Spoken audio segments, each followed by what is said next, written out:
చండాలుడు ఇటువంటి వాడో ఏమో తెలియదే. కమాన్ కమాన్, దిస్ ఇస్ ద ప్లేస్.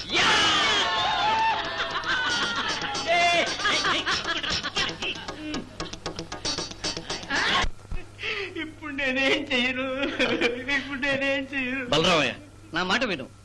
రే శేఖర్, ఇంకొక నిమిషం కూడా మనం ఇక్కడ ఉండకూడదురా.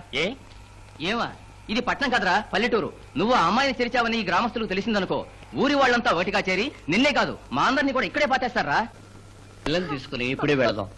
రండి, నేనున్నాను. రామ్మా రా. విజయ, అయ్యో రండి ప్లీజ్. చైర్మన్ గారు రండి.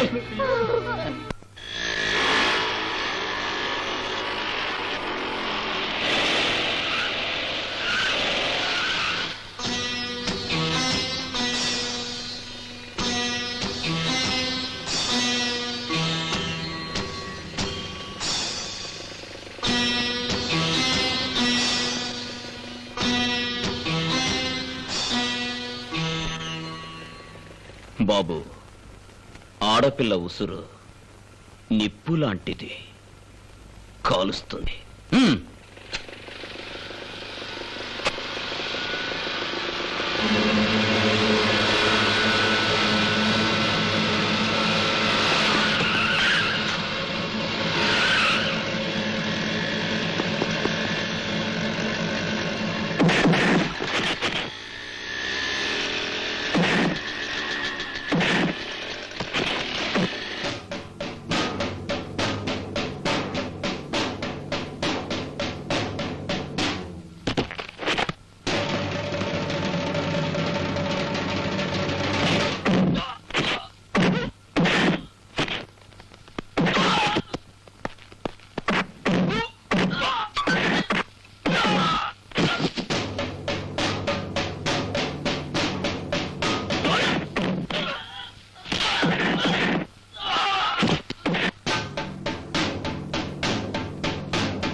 మోసపోయావు తల్లి, మోసపోయావు తల్లి, మోసపోయావు తల్లి, మోసపోయావు తల్లి.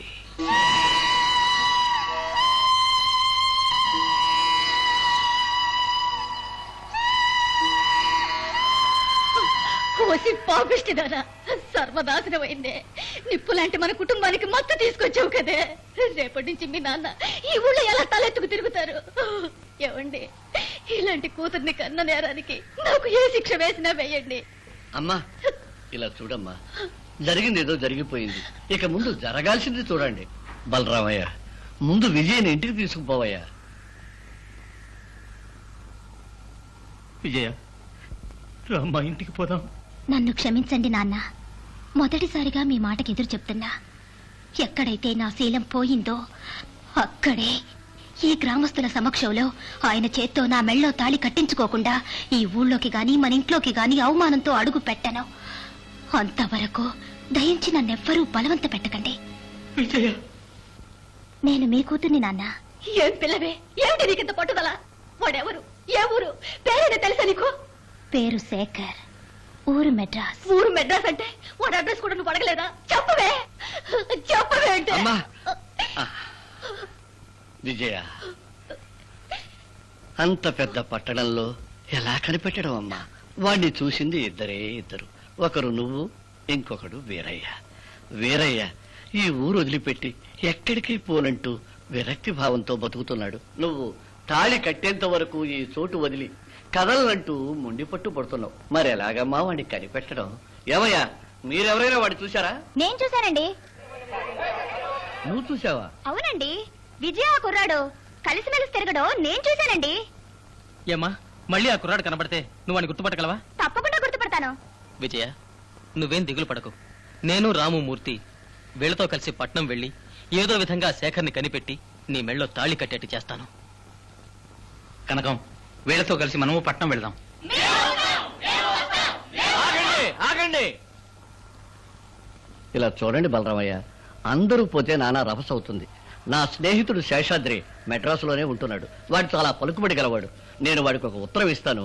పట్టాభి, ఈ అమ్మాయి, రాము, మూర్తి, వీళ్ళు నలుగురు పోతే చాలు. విజయ తల్లిదండ్రులకు సాయంగా కొంతమంది ఇక్కడే ఉండండి, మిగతా వాళ్ళు ఇళ్ళకపోండి. ఇలా చూడమ్మా, ఆ ఊళ్ళో ఆ కుర్రాన్ని గుర్తుపట్టాల్సిన బాధ్యత నీది. మిగతాది శేషాద్రి చూసుకుంటాడు. మీరంతా ఇంటికి రండి, లెటర్ ఇస్తాను. సరే అండి.